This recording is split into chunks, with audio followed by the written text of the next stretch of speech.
I'll take it in a little bit different direction. I know the MTI is big with fib, so hopefully this hits home with you guys. Maybe I can show you a slightly different way of approaching the markets, if that's okay. Hey, Sam, appreciate that. The twins are doing well. They're two. They're both sick.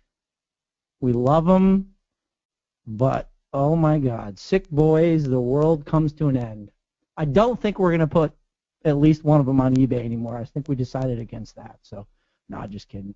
All right, guys, let's get into it. I know we're on a tight schedule, so we're going to talk about trading fib, specifically in the options market. How many of you guys trading options right now? Just throw in a yes or no, or maybe just enough to be dangerous in terms of your knowledge, just so I know. So mostly yeses right now. Learning, yes, yes, yes. I love it. Anybody? Okay, no. I didn't get any enough to be dangerous, so that's fine. All right. Well, you can trade fib in any market, anything you want. I like fib with options because it's a great way to figure out when you want to be buying and selling options, figuring out the right expirations in terms of time measurements as well as the right strikes. You can do credit spreads, debit spreads. You can do range strategies with fib as well. So fib's a great tool to complement your range trading. You got it near fib clusters, exactly. Okay, so let's go. Dangerous, dangerous, dangerous. You're going to get beat up a few times before you finally get your feet under you and figure out how to trade this market. I've traded my whole professional life. I started when I was 19. I was a professional day trader, 22, out of college in San Diego. Wall Street, hedge fund, senior technical analyst. 2010, I went on my own. I run tradinganalysis.com. This is all I've ever done is trade. Trust me, I know what a boxing match it is. I always tell my students, my customers, my clients, my friends, you never try to go for the knockout punch in trading. You're always going to try to go the 12 rounds. You're going to take some shots, give some shots, and try to make the decision, win the decision at the end. That's the reality of trading. It's a boxing match, okay? It's not an exercise in sharpshooting. So that's all you'll ever hear from me. So just be cognizant of the money you're putting at risk. You got to be comfortable with it, or else you will not trade well, okay? That is the reality of this business, okay? It's very fun. It's very alluring. There's so many beautiful upsides in this business, but you got to work hard to get there, okay? All right. So let's talk about fib. And I know most of you are believers. Generally, I find that 61% of the room is a believer in Fibonacci and 38% of the room is not a believer in fib. Is that kind of the case? How many yeses and nos? Yes, fib is good, or no, fib is voodoo? Throw some yeses and nos in there, and I'll keep an answer. Yes? All right. All right. So we're getting a lot of yeses. Any voodoos out there? Complete voodoo? Magic? Evil magic? The devil's work? All right, nothing. All right, so let's talk about a couple myths. Fib is voodoo, and it doesn't work in volatile markets. Okay, so let's kind of take a look at some of these myths. 1925 to 1929. You know what happened there? Crash. 1929. The market went from a low of 115 in the Dow to 386, and then right back down to 200, give or take. We bounced here, bounced again, came back, finally broke away. What was that? That was your very common, simple 61% retracement. Okay, so the two myths going back, technicals don't work in highly emotional markets. Guys, in 1929, they didn't know what the heck a Fibonacci ratio was as it applies to the stock market. It wasn't until the 70s, 80s, and 90s did they start applying fib to the market. So one, they didn't even know what fib was in terms of, or in the context of the markets. And number two, this was a highly emotional market. The country was only 150 years old, and we've never seen a crash like that. So, why did it stop there? I think there's something to this evil voodoo magic. Okay, so a little bit about me. I am a corporate dropout. I traded for a hedge fund, senior technical analyst on Wall Street. Now I'm a stay-at-home dad. My wife Trish and my sons Jake and Brody. Met my wife shopping in the supermarket, and yep, he was there at the wedding. I know half of you probably love me right now, half of you probably hate me, but with all him being in the news so much right now, you got to include that picture. So, a big part of trading, as I said, it's a boxing match, but the freedom it gives you is incredible if you can get there. I really wanted to see my sons, Jake and Brody, grow up, and I wanted to be close, and trading, and this business is giving me that opportunity. So it's great. So you guys may have seen me on CNBC. I've been doing it since 2006. So that's probably, what is it? I guess 16. So I'm coming up on 10 years on CNBC. So I've been on every show they have, and I have a great working relationship with them. So I don't know if you guys can hear this, but I'll kind of, I think you guys are going to be shocked to hear skip. Technical say in a good, I don't know if you can hear this, but we should see an equal leg push in the current move lower. A 77% drop from the reactionary high up at about $114 puts us at $26 in the crude oil market. So basically what happened was back in August when crude was trading at 42 bucks, I made a call on CNBC that crude's going to 26. And it got down to 26, like 10.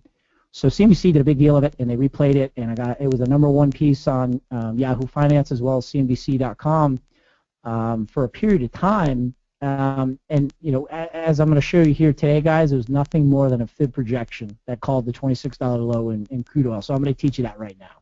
Okay. So like I said, it was #1 on CNBC.com, Yahoo Finance, and it was just fib projections. I mean, you had macro hedge funds doing hundreds of millions of dollars worth of fundamental macro research trying to find the low in oil, and an 18-second Fibonacci study gave us the low in crude, and I'll show you how we did it. You guys can do it in a second. So let's go. It's all well and good, but isn't fib too subjective? How do you know which level to use? How do you know where to start and stop the fib? If you're thinking of any of that, I totally agree with you. And let me see if I can kind of put it in a different light and maybe get you to look at it in a different way. So first, we need to understand the idea of swing waves, right? This is just basic stuff that you've learned in the Edwards and McGee book, and just basic technical books are going to have the swing waves. So the way it works is you have a high bar, and then a lower bar to the left, and a lower bar to the right. Okay, a lower high to the right and a lower high to the left. That creates a simple swing wave high. A swing wave low, same thing. Low bar with a higher low just before and a higher low just after. Okay, so here's what it looks like up close. High bar, lower high left, lower high right. Real simple. You can't identify these things until after the fact. Okay, no problem. Swing wave low, got it. We need to go to work quantifying the significance of these swing waves. And it may seem like I took a hard right turn here, but really what we're doing is I'm going to show you how to reduce some of the subjectivity of fib and show you a pretty simple step-by-step process to begin starting and stopping your fib analysis. So a minor swing wave is still a swing wave high or low that's not exceeded in the 8 bars before and after. A major swing wave is 21 bars before and after. And I'll switch back and forth between 13 and 21 depending on the volatility of the market. So here's what it looks like. Here's a minor swing wave high. Minor swing waves get a purple dot, and you're going to count 8 bars left, 8 bars right. And as long as this high is not exceeded in 8 bars before, 8 bars following, it's going to get a purple dot. And this is an indicator, don't worry, you don't have to do all this counting. I have this built on all the major charting packages. A major swing low is going to be 21 bars to the left, 21 bars to the right of not moving through that high low. If it's a swing low, 21 before, 21 after, that gets a blue dot. That's a major swing low. This is a major swing high. This is going to be the foundation of where you're starting to stop your fib, because fib is really, as I'm going to show you here in a sec, designed to help you figure out how far trend waves are going to go. A lot of times you'll be taking profits in the direction of the trend and then entering trades towards the end of a correction, and we're going to be using fib to determine where the end of that correction is. I like to keep things real simple in terms of trend. I just mentioned it. I like to use the 55 EMA as the trend determinant. Okay, I don't care about the moving average holding support and resistance. I just want to look at the slope of the moving average, and that'll tell you if we're in an uptrend or downtrend. Okay, and I'm going fast because I know we're on a tight schedule and we're a little late getting started, so I'm kind of motoring, so I apologize for that. Okay, so tools of fib. I already mentioned it, but let me just say it again. Trading, actually I didn't mention it yet. 80% of your trades, 80 to 90% of your trades, guys, should be simply this: buying pullbacks in the direction of an uptrend, buying short-term weakness in the direction of the longer-term uptrend, or selling short-term strength or counter-trend rallies in the direction of the longer-term downtrend. So really, 8 or 9 out of 10 trades that you do should be trying to identify the end of this correction before the next trend that was in place prior reemerges, okay? And then same thing, you're trying to identify a short-term correction, short-term strength before the longer-term trend resumes, which is down. That is really your mission statement in trading, and that's it.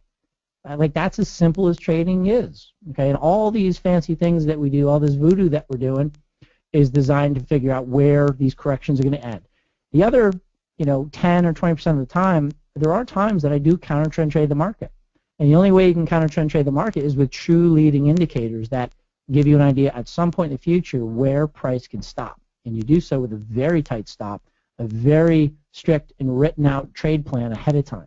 I do counter-trend trade. It is part of my arsenal, and it should be part of your arsenal as well. So retracements, let's stick on the direction of trends here. These are your key fib retracements, right? These are all pretty standard. You guys should see them. You guys should have seen these before. 786 is it's kind of one that's not as understood, a little bit of a secret. People don't understand how to use it and why to use it and why it works, so we'll talk about that here right now.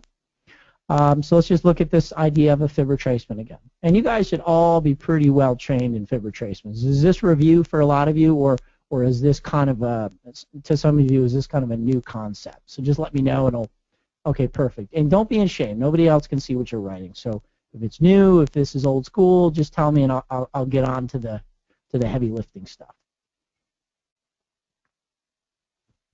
All right, so far it's 50-50, but I'm not getting a lot of responses, so you guys are sleeping, so no problem. I'm just going to keep going as is.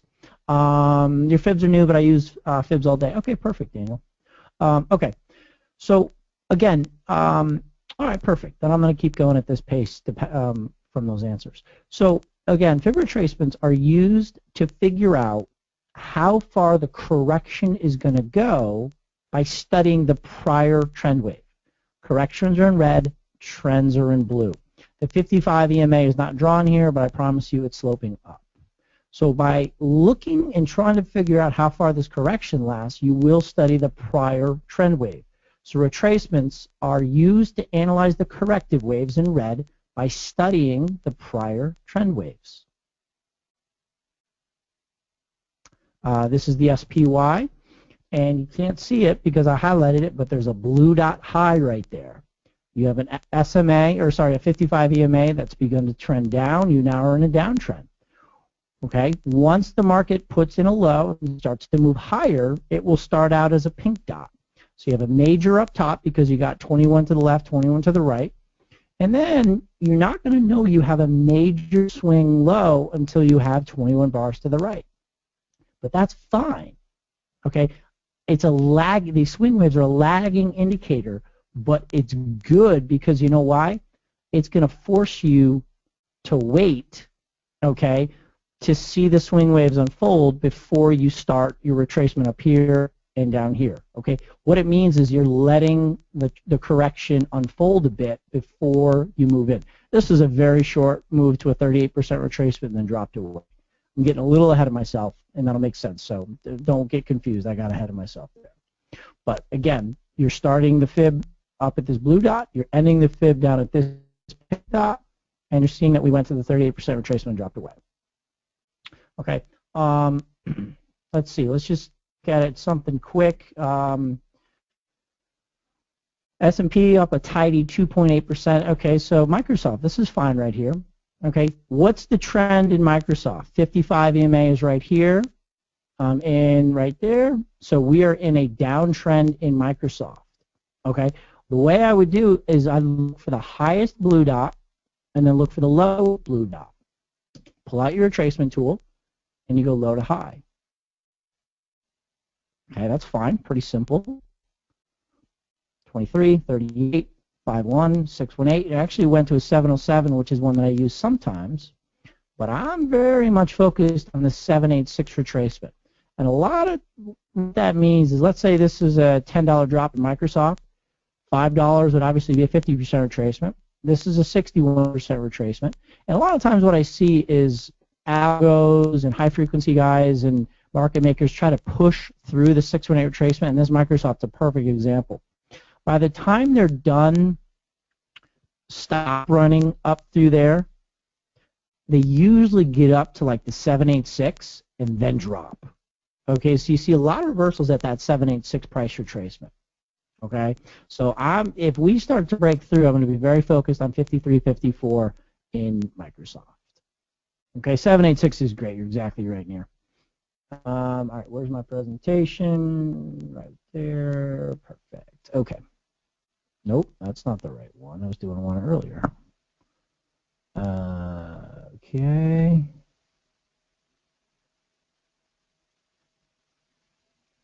Boy, that's pretty funny. Oh, I must have gone to the end. Sorry about that.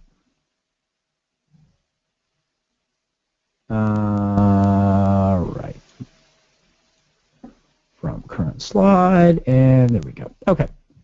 So that's just a quick review on retracements. Now, Mario, good question there. And again, I love answering questions. I know we're on a very tight schedule here at MTI. Mario asked, why did you not use the most recent blue dots? I absolutely would, Mario. I would go to a smaller time frame and go a retracement from this blue dot to that blue dot. Okay, and I promise you the 786 is right there. In fact, we could do that very quickly. High to low. 786 was at 52.40. I wish it got up to a little bit above it, but we kind of gapped up into the 786 and then dropped away. So if that's what you're asking about good eye, I totally would use that. Okay, so that was tool number one. Now let's go to tool number two, which is external retracements. Okay, retracements get you into a correction for a trend trade. External retracements get you out of trend trades. They serve as targets, and they also serve as entries on counter trend trades. So these are the key external retracements. They're counter trend trades, and they serve as targets. The good news is they're calculated with the same tool as retracements. So here's back to our diagram. We're going to study and project how far these blue trend waves will go by studying the known corrective waves, right? So what that looks like is once you start moving higher in this correction, or sorry, moving higher in this trend wave, you're going to look back at the most recent correction, study that with your retracement tool, which is just simply a retracement, and you're looking for it to go more than 100%. So I'll show you exactly what that means. Don't worry. Okay, we're going to study this correction to figure out how far this trend is going to go. This is Netflix. Now, here's a beautiful three-wave correction. How do you know it's a three-wave correction? Because the 55 EMA is up. This is a counter trend trade. So what you do is you click the beginning of the correction, the end of the correction. Now, I mentioned the 618 is a great stop run target by high-frequency algos, market makers, blah, blah, blah. Anybody who's got a bone to pick and has a big order to sell and is trying to sell at the highest prices. Let's say, a big investment bank has a ton of Netflix to sell for a customer. Well, they're going to try to push it up as high as they can, run any buy stops through 618 so they trigger stops and then sell into the stop run move they created. And a lot of times that effort runs out into the 786. Okay, so what that means is if you're long coming into the 786 retracement, it's always a good idea to take some profits off the table in the event that it is a 618 stop run that exhausts us off at 786 and then drops through. If you don't stop at 786, you move into extension territory. All you've done is a retracement of the correction, low to high, blue dot to blue dot, 786 breaks. It will usually bring the 1272. The reason for that is, I don't want to get too crazy, but you math geeks might appreciate this, and trust me, this is cool to be a geek. Girls now love geeks, I guess. If you take the square root of 1.618, you get 1272. If you take the square root of 0.618, you get 0.786. So there's this square root kind of growth and decay process that happens at the square roots of the fib numbers. Great play. Option traders, if you start to see a market that's not reversing at the 786, I love to do, in a low implied volatility market, I love to do call debit spreads with at-the-money calls here matched up with out-of-the-money calls up at the 1272. It's a great trade that you can put on all the time. If you're in a high implied volatility market, sell credit spreads below, and once you get up to the 1272, definitely manage that trade, book some profits, trail stop, etc. Okay, Travis, thanks. You got it near Gartley 222. Yep. In fact, and Larry Pesavento is a good friend of mine. I talk to him on the phone about once a week. He's our modern day fib. He's the fib godfather.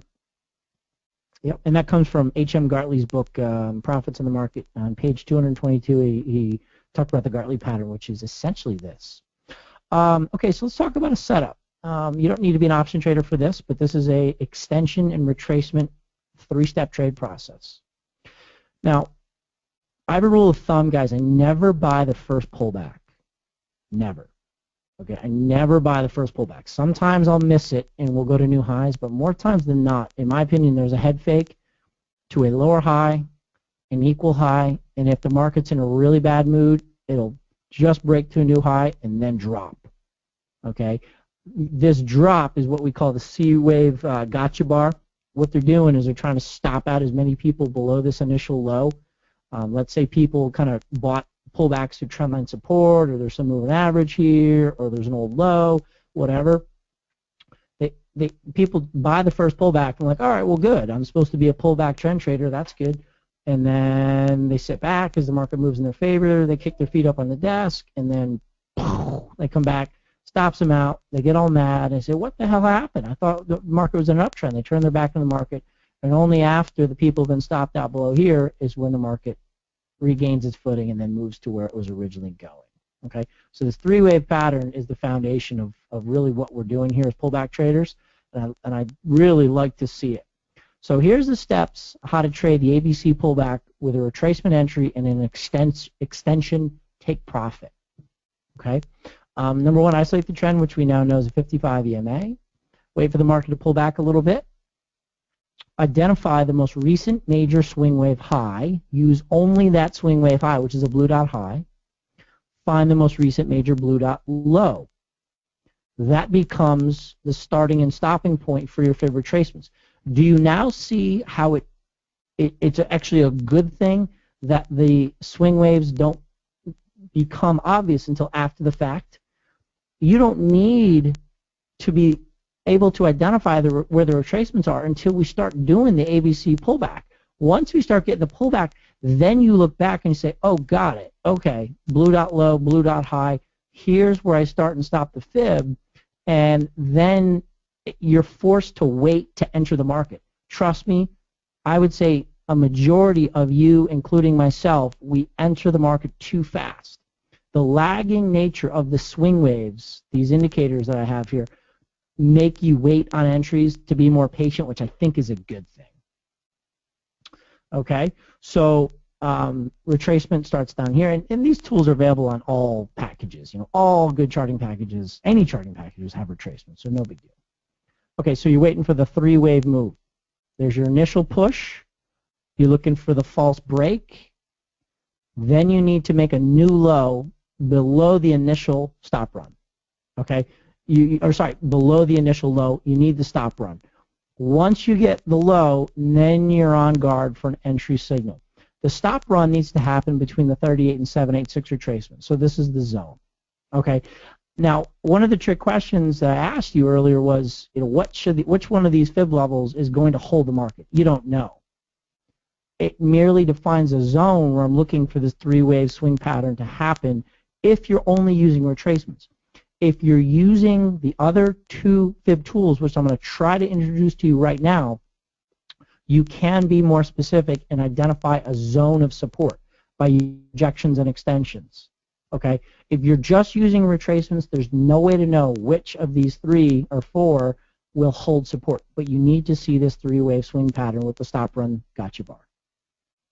Okay, so once you get the push below this low, you are looking for this. Once you get a low bar, and then the next bar takes out the high, that's your entry. Okay, so you get a low bar, and you have a one-tick buy stop above the high of this bar. This bar opens, trades up, boom, you're in. And if you're a short-term stock trader, you can put a stop just below that low. If trading options, you can look at a couple different things. If it's a low implied volatility market, it's okay to buy calls, call spreads. You know, there's a couple different things you can do. I'm not going to spend too much time on this because we are limited on time, but most simply, option traders will get this. Non-options traders, if you're interested, I invite you to study a little bit more on this. But lower implied volatility means less expected future price movement, which means options are cheaply priced. Okay, and it's a good idea to be buying those cheaper options. If implied volatility is high up here, towards the 100 area, options are very expensive, implied volatility is very high, and it's better to be selling options. Volatility is a mean reverting instrument. It's not a trending statistic, unlike price. Price can be a trending gauge, or whatever you want to call price. Implied volatility is like stochastics. It can never get above 100% when you're looking at a stochastic, or what we call IV percentile, or when you're ranking the cheapness or the expensiveness of volatility. So when you have a low implied volatility, you want to be buying calls or call spreads. All right, I don't want to spend too much time in this, but option traders, I think you understand this already.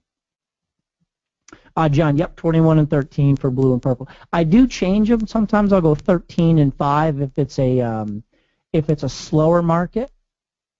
Okay, but if it's a super whippy, volatile market, I'll go up to 13 and 21 to reduce the amount of signals. So it depends on the characteristic of each market. Yep. Okay, so volatility, we talked about that. It's a trending stat, not mean reverting. Oh, sorry, volatility is not a trending statistic, but is mean reverting. Implied volatility stochastics, which I have here on TradeStation. You can go to implied volatility percentile over on Thinkorswim, which is right here. In fact, I'm looking at, actually, you know what's funny? I didn't even plan this. I'm looking at a setup in TLT and bonds. It's a perfect ABC pattern that I'm looking at. Implied volatility right now, the percentile is at 24% with an implied volatility in TLT at 14%. So it's in the bottom quarter of its range from 0 to 100. So options on the TLT, which is your bond ETF, are quite cheap right now. Okay, so let me just see if I can, I'll set up the trade for you before we go. I just updated to Windows 10, so I don't know what I'm doing yet. That's fine. All right, blah, blah, blah. If it's less, if implied volatility, percentile, or stochastics are in the bottom half, you want to be long premium. If they're in the top half, you want to be short premium. So back to our Amazon example, you got a blue dot. There's your fib retracement zone. You've got an implied volatility stochastics right at about 45, so it's mid-range, but just on the cheaper side. So it's okay to be buying options here or buying, doing debit spreads, which is a better idea. So here's how you do it. When you get the signal, when you get that stop run bar, you're going to be buying an at-the-money call or slightly out-of-the-money call. Calculate the 1272 fib extension of the correction to arrive at your short OTM call, out-of-the-money call. So here's your three-wave move in Amazon. Boom, boom, boom, stop run. You get a low, happens right at the 50% price retracement. Once the high of this low bar is taken out, you're in. You buy and either at the money or slightly out of, and then you match it up with an out of the money call up to the 1272. Okay. Now, those of you trading Amazon or whatever, we're looking at a $20 call spread. That might be a little aggressive, right? Because there are still stocks that have pretty high prices and haven't split. So what do you do there? Right? If you can afford to do a $20 call spread, then you're a baller, and that's great. A lot of people can't do a $20 call spread. So if it's at a high price, or the distance between the current and the 1272 is a lot, buy the call that corresponds to the old high and sell the call that corresponds with the 1272. So what that means is I like to buy the old high right here and sell the 1272. So it'd be a 550, 560 call spread. And if you don't like a $10 one, you could do a 555, 560, or you could do a 569, 560. You know, you could really squish it up, but I like doing the 1272 up to that price. Okay. Quickly on time. Thanks, Travis. Quickly on time. You know, we've talked about the y-axis, which is price, but you can also use these fib tools for the x-axis, which is time. Options or fib is great for selecting the right options expiration. So you can use the time extension tool to measure the duration of blue dot to blue dot swing, and then project it up from the end of your ABC correction to figure out the proper expiration to use, the proper option series to use. Okay, this Amazon was blue dot to blue dot was just 7 trading days. Once you get the 3-wave swing, here's a quick rule of thumb. Take time elapsed in the prior blue dot to blue dot swing, multiply it by 1.618, and project that from the end of your correction. So if this was 7 days, do 7 times 1.618 equals 11.3 days. You want to get an option series that is around 11 days. A lot of you buy options that are too far out. You're paying for too much time. So trade the expiration nearest to the 11 days from now, once you get the signal down there. Okay, low implied volatility. All right. I mentioned that before we get in there. 786 retracement is going to be important. There's a pretty complete trade plan here. I give you a complete step-by-step plan. So basically what you want to do is you want to take half of the premium paid. If you're doing debit spreads, I use either a stop based on the low of that swing, as I mentioned, or 1/2 of the premium paid for a debit spread. So if I paid $15 for the spread, which that doesn't make sense, that's a $10 wide spread, so that's not accurate. It'd be, you know, closer to $8 or something like that, or $5. Use half of the premium paid. So I have a $15 example, 7.5 for the stop. Your initial take profit would be 1.5 times the initial premium paid. So if you paid 15, once the premium held in your account is 22.5 bucks, you take half off the table, and then your short strike would be your final take profit, because that's where your debit spread will max out. Okay? High implied volatility, I want to hit this real quick, and then we got to get in. Basically, when you have a downtrend, 3-wave swing, you want to be selling credit spreads up around the 786, and I like to structure the break even. I know I'm going super fast here, but you guys should know this by now. High, low, high, 3-wave swing, stop, run, move. Looking for the move between the 38 to 786. Look for the high bar. You're short the low of that bar. There's a takeout of the low. Okay, you do your stop. You do your 13 days blue bar to blue bar. 13 days times 1.618 puts you out into here. That's your expiration. Okay, perfect. And basically what you're looking to do is you're looking to sell credit spreads right with break even at 786. Okay, so again, those of you who are options traders, I like to sell a call just below 786 and buy a call just above 786 with break even right at your 78% retracement. So that's a lot of times how I'll sell credit spreads in high implied volatility markets.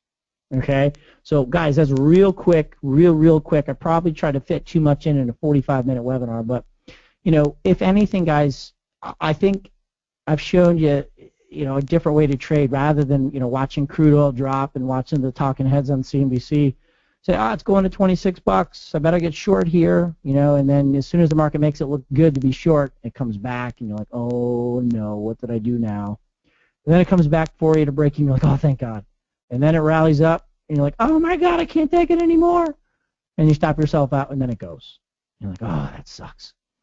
How many people have done that? Yes, we all have done that.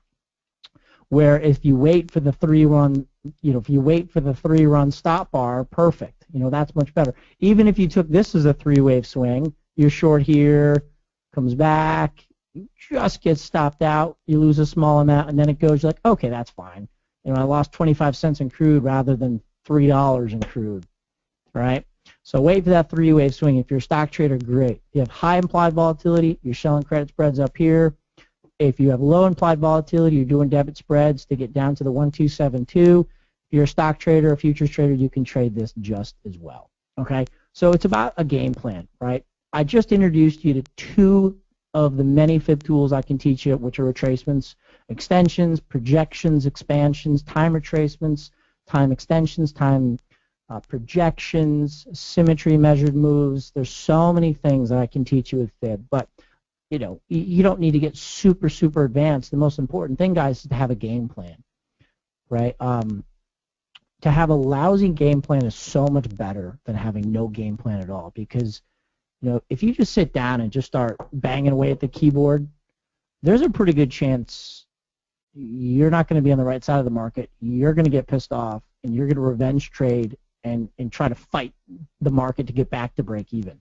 Where, you know, my trading experience is I do the analysis at night after the close. I've got my game plan for the day. If the market moves into my trade zone, boom, I execute the trade. If it works, great. I get down to my targets. If it doesn't work, I quickly stop myself out and say, that's okay. My game plan didn't work today. No problem. I know it works. I'm coming back the next day. I don't revenge trade the market. So to have a lousy game plan that is doomed for tomorrow's trading day is better than having no game plan at all, because you're not going to overtrade, jack up your commission bill, and revenge trade the market.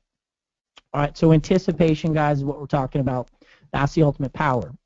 If you react, I'll let Tony Robbins tell you what happens. If you anticipate, like we're doing here, you know, that's how you get ahead in the market. So I do have a good course here. If you're interested in fib, we have a pretty competitive course here. Let me just get the details very quickly, and then we will move ahead here. If you are interested in this, let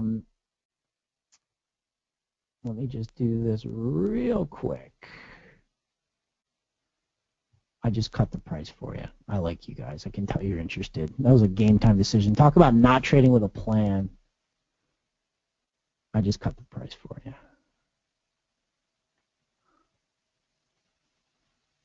All right, so if you're interested, I can introduce you to a nice course. I'm very proud of it. Something that's happened already. It's archived. It's ready for you to view.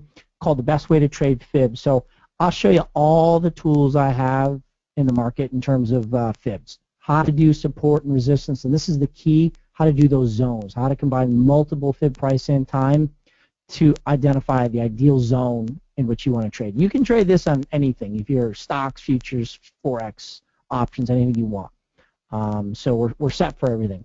So here's what you get: how to construct fib support and resistance zone, 3 favorite harmonic fib pattern setups. I'll show you my favorite time frame to trade, trading rules, my fib tool ratio settings. I'll show you how I set up those trades, checklists, cheat sheets, entries, exits, stops, targets, how to scan the markets for the best fib setups, how to filter out the best trades, stop getting head faked and selling that crude oil at the low and stopping yourself out at the high. In this course, I also conducted 4 live trading sessions. So I traded my account live like I do every day, and just using the setups that I taught, I recorded it, archived, traded real money in the options market, and show you how we do this stuff real time. So if you want to anticipate good setups, if you want to get your trade frequency down, which is very important for futures and options traders, because those commission bills can build up real quick. If you like to see turning points that others didn't see, if you can follow a simple set of rules and directions, and if you believe you're successful when you only take quality setups, I think I can do something for you. Not Holy Grail, I won't have you on your yacht with the Wolf of Wall Street by March. Okay, so everything in there, zero risk. Market is now closed. Here's how you get a hold of it if you like. Trading analysis, this is my website, .com/strike, option strike. All right, here's everything you get. I already went over it. You also get that swing wave indicator. Those are the purple and blue dots that I showed you.